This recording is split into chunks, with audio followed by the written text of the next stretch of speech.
Alinea GPS. ¿Cómo agregar icono a la pantalla de inicio en iOS?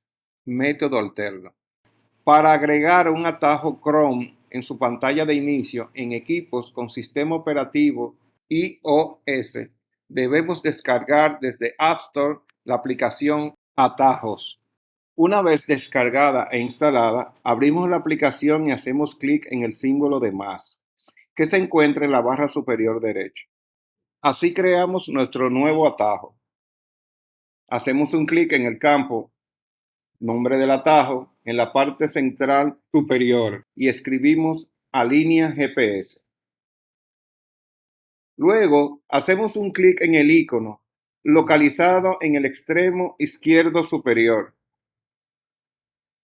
Cuando se abra la ventana de icono, podemos cambiar su color y también la figura o también llamado glifo del mismo. Elegimos el color. Para elegir la figura hacemos clic en glifo.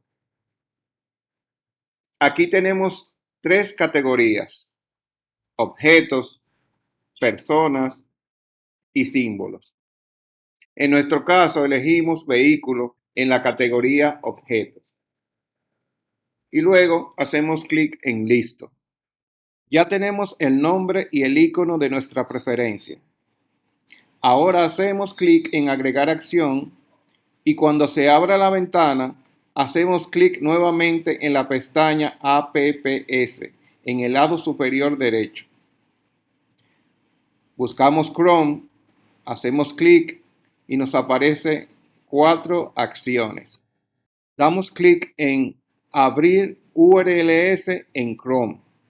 En el campo URL, localizado en el lado derecho del icono de Chrome, escriba o pegue el enlace https://gps.alinea.com.do.